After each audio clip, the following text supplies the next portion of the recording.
قدرت ہو تو بات کرنا، ورنہ تم ہمارے اس رشتے کے لیے بات مت کرنا۔ میں پوچھنا چاہتا ہوں کہ کس باپ نے کاشی پور میں پورا دن نقشہ چلانے کے بعد 1 روپیہ اکٹھا کر کے اپنی بیٹی کی شادی کا انتظام کیا تھا کہ یہ قوم کے لوگوں کا پیٹ بھر پائے گا؟ لوگوں میں تم سے کہنا چاہتا ہوں، اپنے بیٹوں میں آگ نہ بھرو، اپنی سماج کی بیٹیوں کو عزت دو، غریبوں کو عزت دو، اور اس طریقے سے عزت دو کہ جب کسی کی بیٹی کو دلہن بنانے کا ارادہ رکھو تو اس سے جہیز کا مطالبہ مت کرو، شادی میں کھانے کا مطالبہ مت کرو۔ اگر بازوؤں میں طاقت ہو تو گوشت اپنے گھر پکا کے کھا لے، کباب اپنے گھر کر کے کھا لے۔ اگر بازوؤں میں طاقت ہو تو ٹیبل لگا کے اپنے گھر کھا لے۔ اگر تجھ کو طاقت ہو تو ولیمے میں 10,000 لوگوں کو کھلا دے، لیکن لڑکی والے کی لڑکی کی غربت کا فائدہ اٹھا کر کے اس کے گھر پہ چڑھائی مت کر۔ اگر تو نے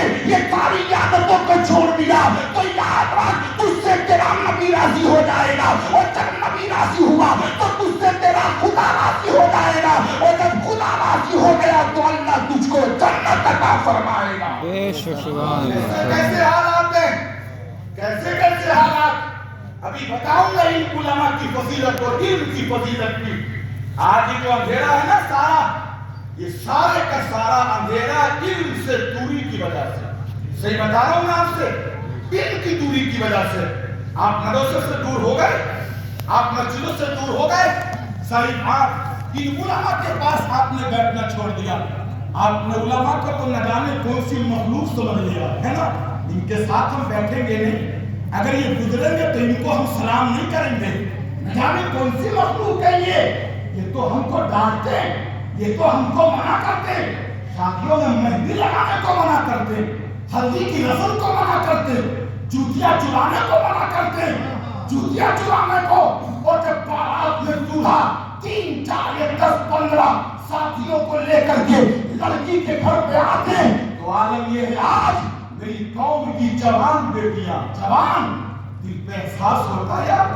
آنکھوں میں آنسو آتے ہیں، دل دکھتا ہے، جا دل دکھتا ہے۔ تم تو یہی بجار کھاتا میں رہتے ہو، ہم پورے ملک میں چند صوبوں کو چھوڑ کے تبلیغ کرتے، کشمیر نہیں جاتے، کیرلا نہیں جاتے، باقی ہندوستان کا وہ کون سا صوبہ بچا ہوا ہے جہاں ہم جا کر کے اپنی قوم کے لوگوں سے ملتے نہیں ہیں۔ ہم نے حالات دیکھے ہیں، جب ٹرین میں سفر کرتے نا تو مسلم لڑکی غیر مسلم کے ساتھ بیٹھ کر کے باتیں کر رہی ہے، جب اسکول کے دروازوں پہ ہم گزرتے تو ہم نے دیکھا ہے کہیں سے فاطمہ جو ہے وہ اسکول کے دروازے پہ غیر مسلم لوگوں سے باتیں کر رہی ہے۔ لوگوں آج میری قوم کے مسلم نوجوانوں کا عالم یہ ہے، ایک طرف ان قوم کے مسلم نوجوانوں کو دیکھ لو تو ان کی زندگی یہ ہے، علم میں بہت پیچھے، دین کی معلومات میں بہت پیچھے، اور دوسری طرف ان RSS کے گنڈوں کو دیکھ لو، بجرنگ دل کے گنڈوں کو دیکھ لو، غیر مسلموں کو دیکھ لو، ان کے مذہب کے 90% نوجوان ایسے ہیں جو اپنے دین کی سمجھ رکھتے ہیں، عبادت پہ کشکا کیوں لگایا جانتے ہیں، سنار کیوں پہنتے جانتے ہیں، ہم بتوں کو سجدہ کیوں کرتے ہیں اس بات کو وہ جانتے ہیں، اور اتنا تمہارے دین کے بارے میں بھی جانتے ہیں کہ مسلم بچیوں کو کیسے بسانا ہے۔ لیکن میری قوم کے مسلم نوجوانوں کی بے علمی کا عالم یہ ہے، یہ اپنے دین کے بارے میں نہیں جانتے، ان کو نہیں معلوم کہ نماز کے مسائل کیا ہے، زکوٰۃ کے مسائل کیا ہے،